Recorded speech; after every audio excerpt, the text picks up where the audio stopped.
Hello dear students. In this video, we will be starting our partnership accounts, and the first unit of partnership account is partnership fundamentals. Dear students, please do not ignore this particular chapter of partnership because at least 50 marks, 50, will be tested from this chapter in your board exams. It is very easy, but few students face some difficulty in this chapter, and let me tell you why. The reason many students face difficulty, few students face difficulty in this chapter is lack of continuity. What do I mean by lack of continuity? Second class is a continuation of first class. Fourth class is a continuation of first, second and third class. Many students will lack this continuity. Many students will be unable to maintain this continuity, so they will find this particular easy chapter as a difficult chapter. They'll try to have some hack point and all. Giving hack point, giving important points, giving some tricks is you leave it to me. I will definitely help you out in that. But I would request all of you to maintain continuity at least for this chapter, because in second PU all the chapters are continuity chapters, unlike your first PU. So once again, I would request you to maintain continuity in this easy chapter. Now, dear friends, let us start our partnership fundamentals. Before starting this chapter in a formal manner, let us understand what is partnership and why partnership. I would like to address why partnership first. Many times, sole proprietor will not be having enough money to make the business grow. But the sole proprietor would want the business to grow, so that the sole proprietor will be getting more profit, more money, but will not be having sufficient money to make the business grow. So what is the logical thing? The logical thing would be take someone's help. Now, if that person approaches bank and then takes bank loan, that sole proprietor through business would have to pay interest on a timely basis, whether there is profit or no. Whether there is no profit also, whether there is profit or not, that person will have to pay some interest to the bank. And bank will be asking for money again and again, repay my money.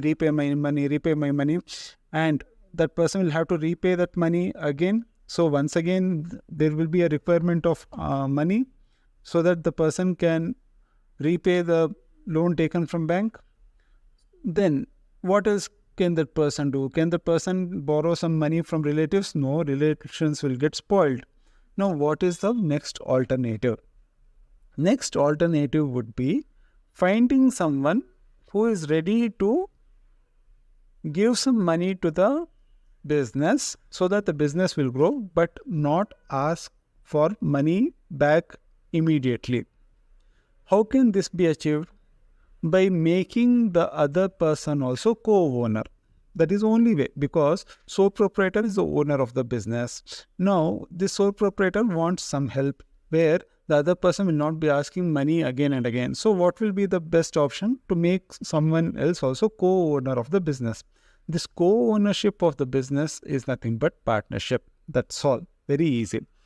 Whenever a business is managed, whenever the business is controlled, whenever the business is owned by more than one person, it is a partnership. To simply understand, this is what is partnership. I will go into the definition of partnership as per Partnership Act a bit later. First, let us get the concepts right. Let us get the concepts clear. Now that you have understood that there are more than one person in this particular organization who is controlling, who is owning this one, this particular organization is run by partners, that is co-owners, if we tell co-own. So partnership is nothing but co-ownership of an organization. Now, why will the other person also agree to give money? Is that person bit by a rabid dog? Is that person bit by a mad dog? No. That person also wants money from the organization. See, that other person is telling, look bro, I am giving you money. All right. Okay, I will not ask for my money back immediately, but I want some compensation, boss. I'm giving my money. I'm giving my money. How can I give you just like that? You'll have to give me compensation. I know that I'm not going to ask for interest as a loan because I'm not given you loan. Now, I also want some share in the profit of the organization. Logical only. Or else, why will the other person give money? So, whenever there is co-ownership, the profit of the organization is split between the owners of the organization. Now, few minutes back, we understood that co-ownership is nothing but partnership. Now, the splitting of profit is known as share of profit. This splitting of profit is known as share of profit. How this is split, how it is calculated is for future discussion. It is not going to be discussed in this particular video. We will be discussing that also in a proper manner. All right. Now that you have understood that there is something known as share of profit, there is something known as partnership. What is this organization called? Is it sole proprietary firm? No, because there's no one owner. It is more than one owner. So this organization is now known as partnership firm. Understood? Sole proprietor, it is known as sole proprietorship. This partners, this is co-owners who are managing the organization, is known as partnership firm. Till here, I hope you have understood. If you have any query till now, you can just message it. I will definitely clarify those things. Now that we have understood what is partnership, who are the partners, and what is partnership firm in a normal logical manner, let us understand that there is something known as Partnership Act. It is an enactment. It is a law of partnerships. Wherever there is a dispute, there should be some resolving authority. So, in our partnership, because there is more than one person, there may be dispute. See, in India, there is a saying that if two people join hands, 2,000 ideas will pop up and there will be 20,000 conflicts. So, if there is any conflict, then there should be some resolving authority. Just like if there are two siblings at home, they are fighting over something. Your parents will resolve the dispute, yes or no. In the same manner, if there is a dispute between two partners, there should be some dispute resolution. It has to be solved. The dispute should be, set right. For that, we have something known as Partnership Act. Suppose there is a car, all right, and then two people own that car. Co-owners are owning that car. There should be some mutual agreement. No, there should be some mutual understanding. No, like morning, so in such and such a time to such and such a time, I'll be using the vehicle. After that, you should be using the vehicle. What should be the minimum petrol that should be left? Where all can we take the vehicle? For what all we can use the vehicle? For example, we cannot use the vehicle. Suppose it is Maruti car, not Maruti car. Let us take Hyundai i20. All right, we cannot use it to carry elephant, to do some illegal activities. Like that, there will be some mutual understanding. No, this mutual understanding, if it is written, it is better, or if it is just oral, it is better. Obviously, if it is written, it is better. This mutual understanding, all right, all the mutual understanding, all the conditions, all the terms and conditions, T and C we tell, no, that is known as something known as a document. We'll have to prepare it in a document form. This particular document is known as partnership deed. This partnership deed will tell who are all the partners of the organization, what are all their rights, what are all their what all they can do, what all they should not do, and then it will tell what is the share of profit. All the things relating to partnership, it will be telling. Now that we have understood who is a partner, what is partnership, what is share in profit, and what is partnership deed. Now let us understand what is partnership as per Partnership Act. All right. Now there is something known as Section 4 in Partnership Act. This is an important section and you are required to remember this section for your exams. Partnership Act Partnership Act Section 4 defines partnership as relationship between persons who have agreed to share the profits of a business carried on by all or any of them acting for us. Sir, nothing we understood. Very good. If you understood, I would get scared. Nice that you did not understand. It is very easy. Slowly we will understand, because the entire definition, if I explain it to you, you will not be able to understand today only. You need some more background. But for now, I have just discussed section 4. Partnership is the relationship between persons who have agreed to share the profits of a business carried on by all or any of them acting for all. This is the definition, but don't worry about this definition. I will make you understand this definition. You need not mug up. All right. Now, I have given you some idea of what is partnership, what is partnership firm, what is share of profit, and what is partnership deed. All right.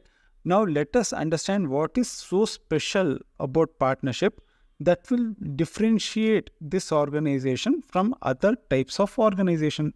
Because since we have learned sole proprietary, it had its own benefits, it had its own disadvantages. In the same way, in our partnership also, there are some advantages, there are some disadvantages. All right. Now, first let us understand what is the advantages of the partnership. Let us understand the basic characteristics of partnership.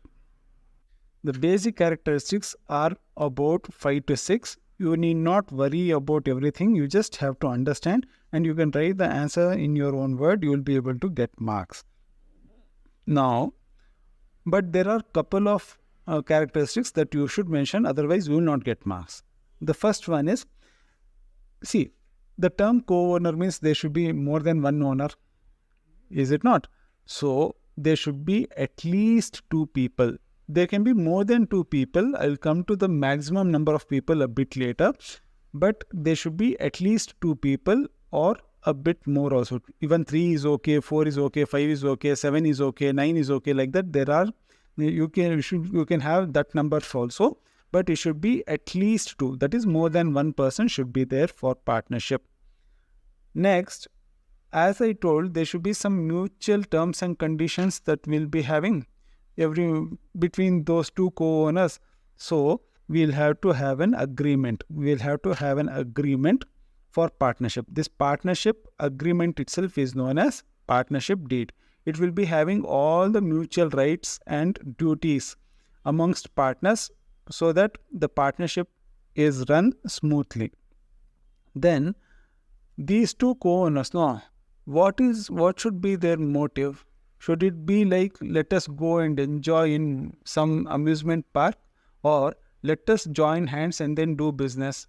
Their motive will be to do business. So the business motive should be there. Business motive should be there for partnership.